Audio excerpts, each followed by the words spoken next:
క్రీస్తునామములో అందరికీ వందనాలు. ఈరోజు మనం ఒక ప్రాముఖ్యమైనటువంటి అంశాన్ని ధ్యానిస్తాం. మత్తయి సువార్త 7వ అధ్యాయము. మత్తయి సువార్త 7వ అధ్యాయము 21వ వచనాన్ని నుంచి చదివినట్లయితే, ప్రభువా ప్రభువా అని నన్ను పిలిచి ప్రతివాడును పరలోక రాజ్యములో ప్రవేశింపడగాని పరలోకమందున నా తండ్రి చిత్త ప్రకారం చేయవాడే ప్రవేశించు. ఆ దినమున అనేకులు నన్ను చూసి, ప్రభువా ప్రభువా, మేము నీ నామమున ప్రవచింపలేదా? నీ నామమున దెయ్యములను వెళ్ళగొట్టలేదా? నీ నామమున అనేకమైన అద్భుతములు చేయలేదా అని చెప్పుదురు. అప్పుడు నేను మిమ్మును ఎన్నడును ఎరుగను, అక్రమము చేయవారులారా నా యొద్ద నుండి పొండని వారితో చెప్పుదును. ఈ లేఖన భాగాన్ని మనము క్షుణ్ణంగా పరిశీలించినట్లయితే రెండు విషయాలు మనకు అర్థమవుతున్నాయి. ఒక క్రమము కలిగిన వ్యక్తి అక్రమము కలిగినటువంటి ఒక వ్యక్తిని తో మాట్లాడుతున్నట్లుగా మనకు అర్థమవుతుంది. ఇక్కడ క్రమము కలిగిన వారు ఎవరంటే యేసుక్రీస్తు ప్రభు వారు. ఆయన ఒక క్రమాన్ని కలిగి ఆ క్రమములో లేని వారిని అక్రమం చేయవర్లారా నా యొద్ద నుండి పొండి అని చెప్పడం మనం గమనిస్తున్నాం. ప్రభువా ప్రభువా నన్ను పిలిచి ప్రతివాడును పరలోక రాజ్యంలో ప్రవేశింపడు గాని పరలోకమందున్న నా తండ్రి చిత్తమును చేయవాడే ప్రవేశించును. అనగా ఇక్కడ క్రమం ఏంటో చెప్పాడు, అక్రమం ఏంటో చెప్పాడు. తండ్రి చిత్తమును నెరవేర్చుట క్రమమై ఉంది. అది పరలోకమందున్నటువంటి నా తండ్రి చిత్తమును నెరవేర్చుట ఒక క్రమమైనటువంటి విధానాన్ని సూచిస్తుంది. పరలోకం చేరాలంటే ఒక క్రమం ఉంది. అదేంటంటే పరలోకం చేరేదానికి ఒక క్రమాన్ని దేవుడిచ్చున్నాడు. ఆ క్రమంలో కాకుండా వేరే క్రమంలో అందులో ప్రవేశించుటకు ప్రయత్నించి ప్రతివారు అక్రమం చేయవారే అనేటువంటి విషయం అర్థమవుతుంది. మరి కొంతమంది తమ పెదవులతో ప్రభువా ప్రభువా అని పిలుస్తున్నారు. తమ పెదవులతో దేవుని మహింపరిచే వాళ్ళు ఉన్నారు. తమ పెదవులతో దేవుని దగ్గరికి వచ్చి మరి హృదయమును దూరముగా ఉంచి బొంకేటువంటి వారు కూడా ఉన్నారు. వారే ఇక్కడ అక్రమం చేయొచ్చు. చూడండి, చేతిలో బైబిల్ ఉంటుంది. బైబిల్ చేతిలో ఉంటుంది కానీ అందులో ఉన్న క్రమం ఏంటో వారికి తెలియదు. మన దేవుడు సృష్టి క్రమాన్ని, మన దేవుని యొక్క సృష్టి క్రమాన్ని మనం పరిశీలించినట్లయితే ఒక క్రమమైన పద్ధతిలో సృష్టిని నిర్మించి మానవునికి ఇచ్చినటువంటి దేవుడు. దేవుని సృష్టిలో మొదటి దినము, రెండవ దినము, మూడవ దినము, నాలుగవ దినము, ఐదవ దినము, ఆరవ దినము అనేటువంటి ఒక క్రమమైన పద్ధతిలో ఏ దినమున ఏమి చేయాలో, మరి మొదటి దినమున చేసినటువంటి కార్యమును అది మంచిదని చెప్తూ, రెండవ దినములో ప్రవేశించి అది మంచిదని చెప్తూ, మూడవ దినమున మంచిదని చెప్తూ, నాలుగవ దినమున మంచిది, ఐదవ దినమున మంచిది, మరి చివరిగా ఆరవ దినమున మన స్వరూపమున మన పోలిక చొప్పున నరులను నిర్మించుదము రండి అని చెప్పి ఆ మనుషులకు నిర్మాణంలో నిర్మించిన తర్వాత దేవుడు ఈ యావత్ సృష్టిని మనుషులకు అప్పగించి మీరు ఫలించి అభివృద్ధి పొంది విస్తరించి భూమిని నిండించుడి, దానిని లోబర్చుకున్నాడు అని చెప్పినటువంటి దేవుడు క్రమాన్ని దేవుడు మనుషునికి ఇచ్చున్నాడు. క్రమాన్ని నేర్పించాలని చూస్తున్నాడు. కానీ ఈరోజు క్రైస్తవుడుగా ఉన్నటువంటి వ్యక్తి ఒక క్రమమైన పద్ధతిలో, ఆ క్రమమైన పద్ధతిలో వెళ్తేనే పరలోక రాజ్యాన్ని చేరుకోగలం అని ఆనాడు దేవుడు నరుని నిర్మించి ఒక క్రమమైన పద్ధతిలో నిర్మించి మరలా తూర్పున ఏదైనా మరి తోటలో మనిషిని అక్కడ ఉంచడం జరిగింది. ఏదైనా తోటలో ప్రవేశించినటువంటి మనుషుడు అక్కడ ఆయన ఏం పని చేయాలో కూడా ఆయనకి ఒక క్రమాన్ని ఇచ్చాడు. ఏమి చేయాలి ఏమి చేయకూడదో చెప్పాడు, కానీ అక్రమం చేసేది. మనుషుడు దేవునితో నిరంతరముగా నివసించేటువంటి ఒక క్రమమైన పద్ధతిని దేవుడు ఆనాడే సూచించాడు. కానీ మనుషుడు దేవుడిచ్చినటువంటి క్రమమైన పద్ధతిలో నడుచుకొని ఉన్నట్లయితే, మరి దేవుడు ఏ సంకల్పం కలిగి మనుషులను ఈ భూమి మీద నిర్మించి ఉన్నాడో ఆ సంకల్పంలో మనుషులందరూ ఈ రోజు కూడా ఉండేవాళ్ళు. కానీ మనిషి దేవుడిచ్చేటువంటి క్రమమైన పద్ధతిలో కాకుండా ముందుగానే దేవుని యొద్ద నుండి తన యొక్క స్థానాన్ని, ఏమి స్థానం ఉన్నదో ఆ స్థానాన్ని తన దురాశ కొలది లాక్కోవాలని చూశాడు. ఆ స్థానాన్ని దేవుడు ఇస్తాడు. జయించి వానికి నా సింహాసనాన్ని, అంటే యేసుక్రీస్తువులే జయించువానికి మరి పరలోక రాజ్యంలో ఆయనతో కూర్చునేటువంటి భాగ్యాన్ని ఆయన ఇస్తానంటున్నాడు. కానీ మనుషుడు అది దేవుడు ఇచ్చేంత వరకు వెయిట్ చేయలేకపోయాడు. చూడండి ప్రియులారా, మనము గమనించినట్లయితే ఈ పద్ధతి ఆదాము దగ్గర నుంచి మొదలయ్యి అబ్రహాము జీవితం వచ్చేసరికి, అబ్రహాము జీవితంలో అబ్రహాముకు వాగ్దానం చేయబడినటువంటి విధానమును మనం గమనించినట్లయితే, తన కుమారుడైనటువంటి ఇస్సాకు కొరకు అబ్రహాము 25 సంవత్సరాలు వెయిట్ చేశాడు, ఎదురు చూశాడు. మరి దేవుడిచ్చే క్రమంలో మరి కాకుండా అక్రమంగా మనుషులు ముందుగానే తమ ఆలోచనతో తెచ్చిపెట్టుకున్న విషయం ఏంటంటే, అబ్రహాముకు మరి శారా తన దాసి అయినటువంటి హాగరునిచ్చి పెళ్లి చేయడం. మరి అది మధ్యలో వచ్చింది. దేవుడు ఆ యొక్క ఆయన క్రమంలో, ఆయన వాగ్దానంలో ఆయన ఉన్నప్పుడు మనుషులు తమ ఆలోచనలతో చేసేది ప్రతిది కూడా అక్రమం. అంటే దేవుని యొక్క ఆలోచనతో జతగట్టి వెళ్లకుండా సైడ్ ట్రాక్లోకి వెళ్ళడం, కుడి ఎడమలకు తిరగడం, వెనక వైపుకు తిరగడం, ఇదంతా అక్రమం. క్రమముగా వెళ్ళాలంటే మన ముందున్నటువంటి యేసుక్రీస్తే, విశ్వాసమున కర్తయు దాన్ని కొనసాగించువాడైనటువంటి యేసును చూస్తూ ఎవరైతే ముందుకు వెళ్తారో వారు ఒక క్రమమైన మార్గంలో ఉన్నారని అర్థం. మరి అటువంటి వారిని చెప్తూ తండ్రి చిత్తం ఏదో ఎరిగి ఈ భూమి మీద ప్రభువా ప్రభువా నువ్వు పిలిస్తే క్రమముగా ఉన్నవాడివే, తండ్రి చిత్తం ఏంటో తెలియక ఇదిగో ఇక్కడ మాట్లాడుతున్నటువంటి మరి కొందరు వ్యక్తులను కేటగిరీస్ చూపిస్తున్నాడు. తండ్రి చిత్తమును తెలుసుకొనక ఈ కేటగిరీలో మాట్లాడుతున్న వ్యక్తులను చూసినట్లయితే మత్తయి సువార్త 7వ అధ్యాయం 22వ వచనంలో, ఆ దినమున అనేకులు నన్ను చూసి, అంటే అనేకులు యేసు ప్రభు అని చూసి ఆ దినమున ప్రభువా ప్రభువా మేము నీ నామమున ప్రవచింపలేదా? నెంబర్ 1 కేటగిరీ ప్రవచనాలు. నీ నామమున ప్రవచింపలేదా? నీ నామమున దెయ్యములు వెళ్ళగొట్టలేదా? Second category. మరి 3వ కేటగిరీ చూసినట్లయితే నీ నామమున అనేకమైన అద్భుతాలు చేయలేదా? ఈ 3 కేటగిరీల్లో వెళ్ళటం క్రమం అనుకుంటున్నారు. మరి ఇది క్రమము కాదని చెప్తున్నాడు దేవుడు. ఈరోజు సర్వ మానవాళి వీటికి అట్రాక్షన్ అయిపోయి దేవుని చిత్తాన్ని పక్కన పెట్టేసారు. దేవుని చిత్తాన్ని పక్కన పెట్టేసి ఏం చేస్తున్నారంటే ప్రార్థన చేస్తున్నారు, ప్రవచిస్తున్నారు, ప్రవచనాలు చెప్తున్నారు. ఈ గ్రంథంలో ఉన్నటువంటి ప్రవచనాలు కాక నెరవేరినటువంటి ప్రవచనాలు, మరి జరగవలసినటువంటి మరి భూత వర్తమాన కాలాలకు సంబంధించినటువంటి ఈ గ్రంథంలో రాయబడిన విషయాలు కాక వేరే విషయాలు ప్రవచిస్తూ ఇవి జరుగుతున్నాయి, జరగబోతున్నాయి, నీ జీవితంలో రాబోతున్నాయి అని చెప్తూ అబద్ధాలు చెప్తూ బైబిల్ చేతిలోనే ఉంటుంది. బైబిల్లో మాట ఒక్కటి లేదు.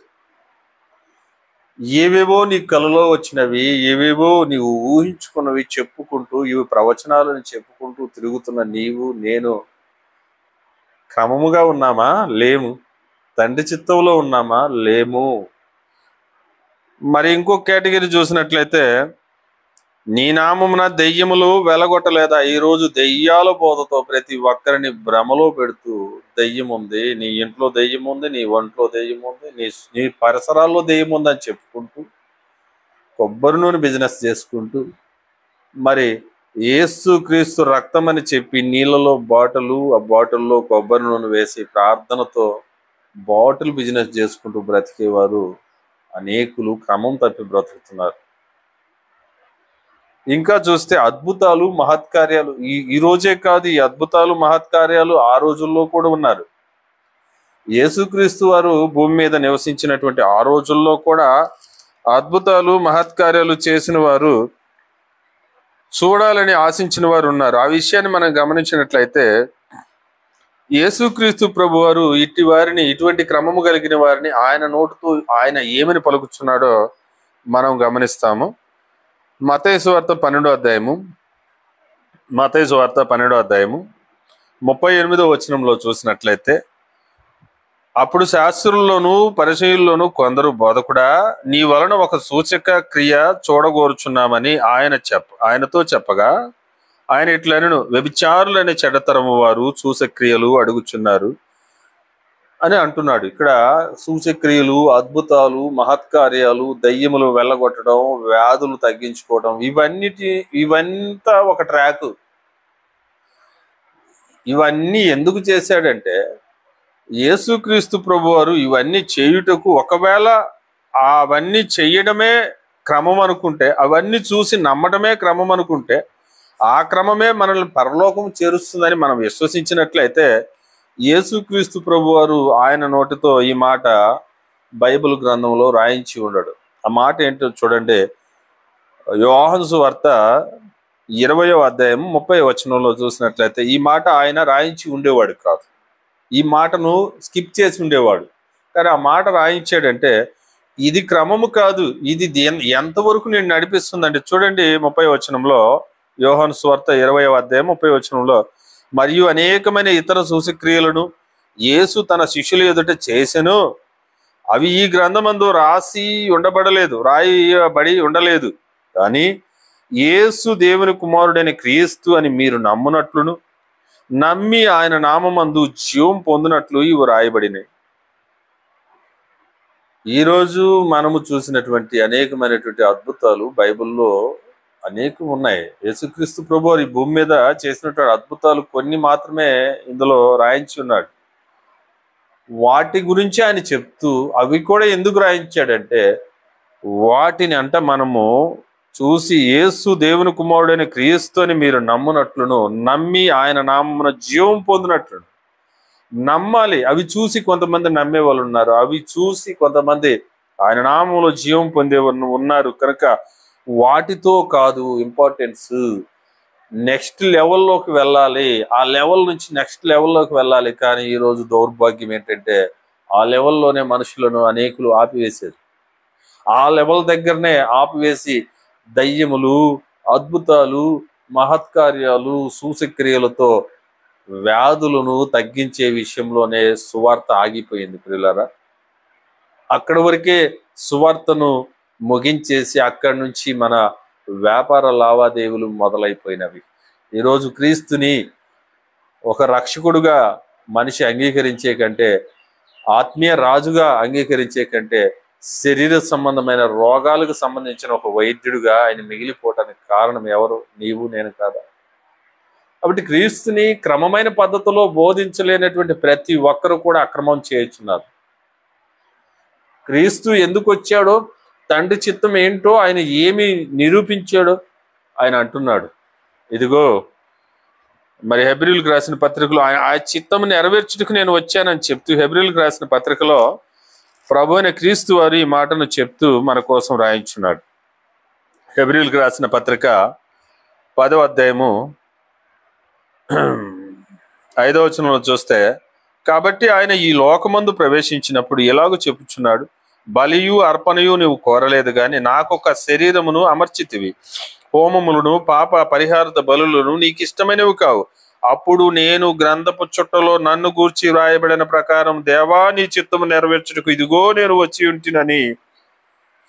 కాబట్టి యేసుక్రీస్తు ప్రభువారు ఎందుకు వచ్చారంటే, అద్భుతాలు, మహత్కార్యాలు, సూచక్రియలు చేసేదానికి కాదు ఆయన వచ్చింది. దేవా నీ చిత్తము నెరవేర్చుటకు నేను వచ్చి ఉంటిని. దేవా నీ చిత్తము నెరవేర్చుటకు గ్రంథపు చుట్టలో నా గురించి చెప్పబడినట్లుగా ఆ చిత్తమును నెరవేర్చుటకు నేను వచ్చి ఉంటినంటే, ఆ చిత్తం ఏంటో మనుషులు గ్రహించుటకు కొన్ని సూచక్రియలు, అద్భుతాలు ఆనాటి ప్రజలకు అవసరమైనవి. వాటిని చూయించి కొంతమంది వాటి ద్వారా ఈయన నిజమైన దేవుని కుమారుడని క్రీస్తు అని నమ్మి ఆయన నామమును జీవం పొందాలని వాటిని రాయించి ఇందులో ఉంచాడు. కానీ మరి అనేకమైనవి ఆ రోజు చేయబడ్డవంట, అవన్నీ రాయబడలేదు. అవన్నీ నెససరీ మ్యాటర్స్. కానీ ఈ రోజు చేస్తున్న వాటికి లెక్క ఎక్కడ? యేసుక్రీస్తే ఆయన చేసిన అద్భుతాలు కొన్ని స్కిప్ చేసాడంటే, రాయించలేదంటే, ఈ రోజు నువ్వు చేసే నేను చేసే అద్భుతాలు మహత్కార్యాలు లేకపోతే కొబ్బరి నూనెతోనూ అరటిపండుతోనూ జనాలను మభ్యపెట్టేటువంటి పరిస్థితులు నిజమేనా? ఇవన్నీ యేసుక్రీస్తు దేవుని కుమారుడైన మరి క్రీస్తుని నమ్మించి జీవం పొందేదాకా నడిపిస్తాయంటే నడిపించటం లేదు, అక్కడి వరకే ఆపేస్తున్నాయి మనిషి. ఎందుకంటే ఒక రోగిని తీసుకొచ్చి నీ రోగము క్రీస్తు దగ్గరికి వస్తే వదిలిపోతుందని చెప్పిన నీవు ఆ రోగం తగ్గిపోయిన రోగము విడిచిపెట్టగానే యేసుక్రీస్తును కూడా విడిచిపెడతావు. మరి దీంట్లో క్రమం ఎక్కడ ఉంది? నువ్వు క్రమాన్ని ఎక్కడ బోధించావు? కాబట్టి ప్రియులారా, క్రమం అనేది బైబిల్లో చాలా చక్కగా రాయించున్నాడు. ఇదిగో పరలోకమందున నా తండ్రి చిత్తమును నెరవేర్చువాడే మరి క్రమము కలిగిన వాడు అంటున్నాడు దేవుడు. కాబట్టి ప్రియులారా, అక్రమమైనటువంటి మార్గాల్లో కాక క్రమమైన మార్గాల్లో దేవుని చిత్తం ఏంటో తెలుసుకోండి. దేవుని చిత్తం ఏమై ఉన్నదంటే, దెసలోనికీయులకు రాసిన పత్రికలో ఒక మాట రాస్తున్నాడు. దెసలోనికీయులకు రాసిన మొదటి పత్రిక 4వ అధ్యాయము 3వ వచనాన్ని గమనించినట్లయితే, మీరు పరిశుద్ధులగుటయే అనగా మీరు జారత్వమునకు దూరముగా ఉండుటయే దేవుని చిత్తము. దేవుని చిత్తం ఏంటంట? పరిశుద్ధమైన జీవితాన్ని ఈ భూమి మీద జీవించి దేవుని చిత్తాన్ని మనం నెరవేర్చుటయే దేవుని చిత్తం అంట. మరి ఆ చిత్తంలో మనం ఉండాలి. కానీ పరిశుద్ధమైన జీవితం లేదు, పరిశుద్ధమైనటువంటి బ్రతుకులు లేవు, పరిశుద్ధమైనటువంటి మాటలు క్రియలు ప్రవర్తన స్వభావము వ్యక్తిత్వం లేదు. వీటన్నిటిలో మాటల్లో పరిశుద్ధత, క్రియల్లో పరిశుద్ధత లేదు, ప్రవర్తనలో పరిశుద్ధత లేదు, మన యొక్క స్వభావాల్లో పరిశుద్ధత లేదు. చివరికి మన వ్యక్తిత్వము చెడ్డ వ్యక్తిత్వంగా ఉంటుంది. పరిశుద్ధమైనటువంటి వ్యక్తిత్వాన్ని పొందలేకపోతున్నాం. ఈ క్రమాన్ని ఎక్కడ దేవుడు రాసిపెట్టున్నాడో దాన్ని వెతుకుటయే దేవుని చిత్తం, దాన్ని వెతికి కనుగొనటయే దేవుని చిత్తం. కాబట్టి వారిని అంటున్నాడు, అక్రమం చేయవర్లారా నా యొద్ద నుండి తొలగిపోండి. మనము మొదటి వచనానికి ఒకసారి వచ్చినట్లయితే వాక్య భాగాన్ని ముగిస్తాం. కాబట్టి ఇక్కడ దేవుని చిత్తము ఏమై ఉన్నదంటే చూడండి, మొదటి మత్తయి సువార్త 7వ అధ్యాయము 22వ వచనంలో 21వ వచనంలో చూస్తే, ప్రభువా ప్రభువా నన్ను పిలిచి ప్రతివాడును పరలోక రాజ్యములో ప్రవేశింపడు గాని పరలోకమందున్న నా తండ్రి చిత్తమును చేయవాడే ప్రవేశించినట్టు. పరలోక రాజ్య ప్రవేశము ఎలా కలుగుతుంది? పిలిస్తే నోటితో సరిపోతుందా? కాదు. నోటితో ప్రభువా ప్రభు అని పిలిచిన ప్రతివాడు అందులో ప్రవేశించలేడు. కానీ పరలోకమందున్న దేవుని చిత్తాన్ని నెరవేర్చడం. దేవుని చిత్తం ఏంటి? ఇప్పుడు మనం తెలుసుకున్నాం. పరిశుద్ధులుగా ఉండటం దేవుని చిత్తం అని తెలుసుకున్నాం.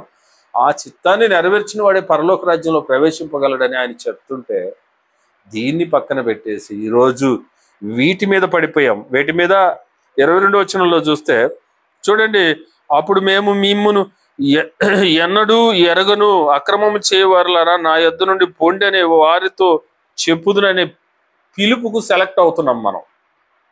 ఎందుకో తెలుసా? మిమ్మును నేను ఎన్నడూ ఎరగను అక్రమం చేయవారులారా పొండి అనే పిలుపు ఎంత దారుణంగా ఉంటుందో చూడండి. అంటే ఆ పిలుపు వినేంత వరకు మనం భ్రమలోనే బ్రతుకుతామా? ఆ పిలుపు ఆ తీర్పు దినమున పొందుకునేంత వరకు అలాగే ఉంటే జీవితం లాభం లేదు. మనం భ్రమలో ఉన్నాము, భ్రమపరిచే ఆత్మతో జీవిస్తున్నాం. కాబట్టి ఆ భ్రమ ఏంటంటే చూడండి, చాలా మంది ప్రభు నీ నామమున ప్రవచింపలేదా? ప్రవచనాలతో భ్రమలో ఉన్నారు. మరి నీ నామమున మరి దయ్యములను వెళ్ళగొట్టేటువంటి భ్రమలో బ్రతుకుతున్నారు. నీ నామమున అనేకమైన అద్భుతములు చేయలేదా అని భ్రమలో బ్రతుకుతున్నారు. ఈ భ్రమ ఈ రోజు మనకే కాదండి. ఈ భ్రమ ఈ రోజు మనకే కాదు కలుగుతుంది. ఈ లోకంలో ఈ తరంలో ఉన్న వారికే కాదు, ఆనాడు క్రీస్తు యొక్క శిష్యులకు కూడా కలిగింది.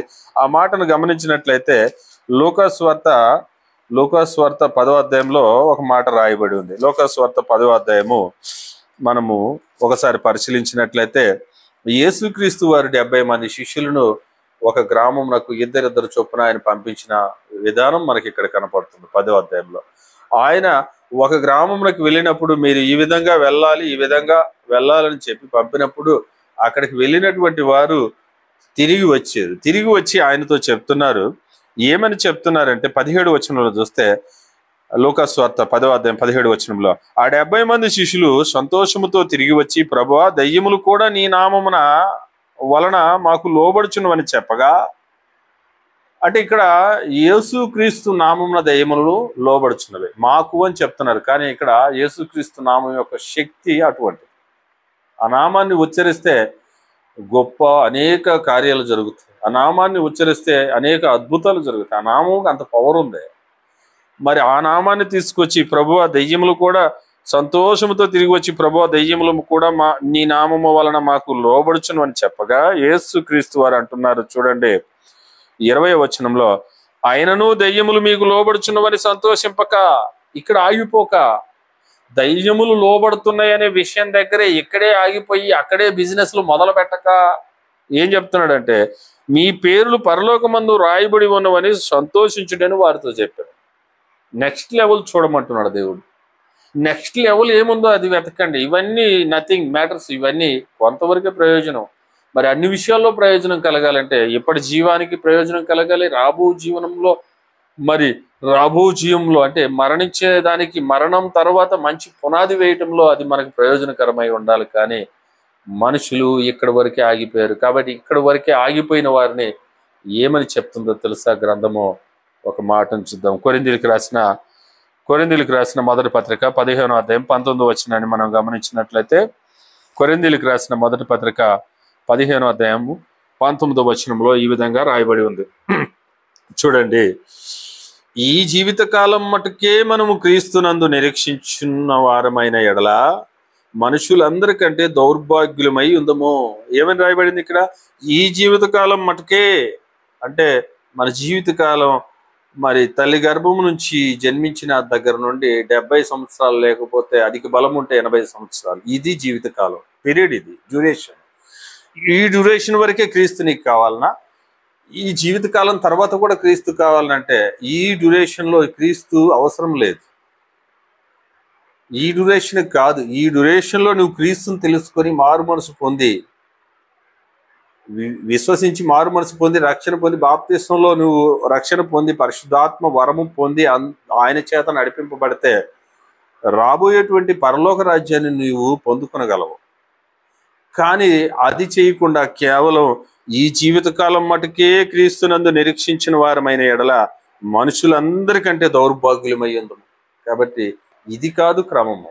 మనం ఎంచుకున్నటువంటి క్రమము కాదు క్రమము.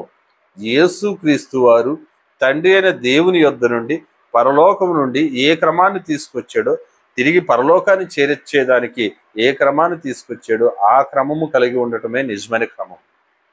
కాబట్టి పరలోకం నుంచి వచ్చిన క్రీస్తు దేవుని సంకల్పాన్ని తీసుకొచ్చాడు.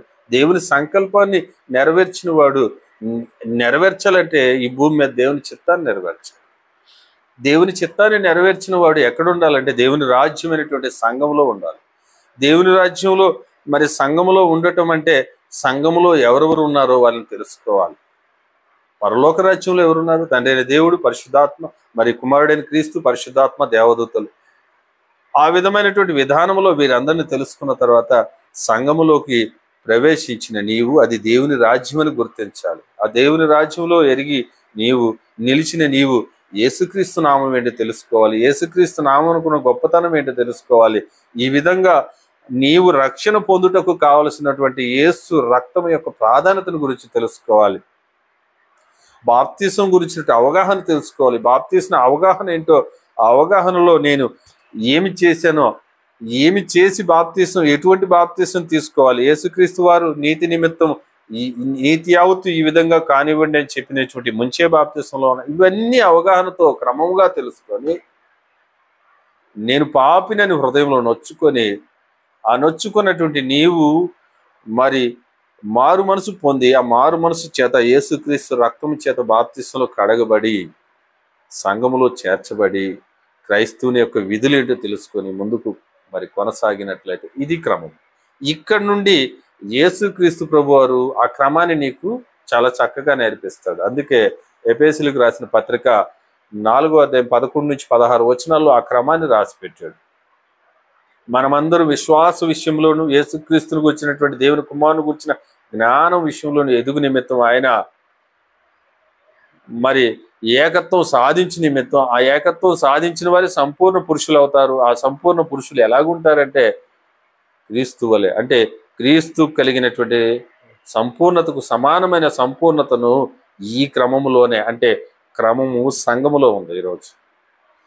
మరి సంఘములో కొందరిని అపోస్తులు గాను, కొందరిని ప్రవక్తలు గాను, కొందరిని బోధకులు గాను, కొందరిని సువార్థికులు గాను, కొందరిని పరిచారకులు గాను, కొందరిని కరుణించేవారు గాను, ఈ విధంగా ఒక క్రమాన్ని ఇచ్చి ఈ క్రమంలో నీకు ఇచ్చినటువంటి తలాంతుల ప్రకారం ఎదుగుతూ ఒక క్రమమైన పద్ధతిలో తిరిగి పరలోకం చేరాలనేదే దేవుని చిత్తం.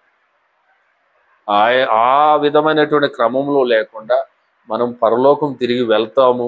యేసుక్రీస్తు ప్రభువారు తీర్పులో వచ్చినప్పుడు, ప్రభువా నేను ఇవిగో ఇవి చేయలేదా అవి చేయలేదా అనే కన్నా కూడా, ప్రభువా ఇదిగో నీ చిత్తాన్ని నెరవేర్చుతుంది భూమి మీద అనగలిగితే అది దేవుడు ఏర్పాటు చేసినటువంటి క్రమము, అదే క్రైస్తవ్యం.